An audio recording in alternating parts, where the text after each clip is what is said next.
Hello guys, কেমন আছো তোমরা সবাই? আশা করছি অনেক ভালোই আছো।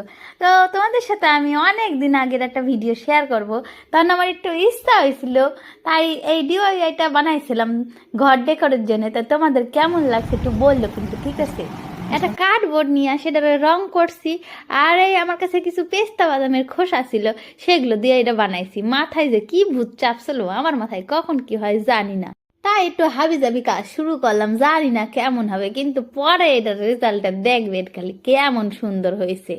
আসলে আমার মতে ফাঁকা টাইমে ওই বইসা বইসা পরনিন্দা পরচর্চা করার থেকে একটু কিছু হাবিজাবি করা অনেক ভালো, তাতে ঘরটাও দেখতে সুন্দর হয়, তোমার একটু হাতের কাজটাও প্র্যাকটিস হয়ে যায়। যে তেমন কোনো বড় আর্টিস্ট না, আর আমার সময়ও হয় না বাচ্চাটা নিয়ে, তো একটু ফাঁকা টাইমে যেইটুকু ইচ্ছা হয় সেইটুক করি। এইটা বানাইতেই আমার 6-7 দিন টাইম লেগে গেছে।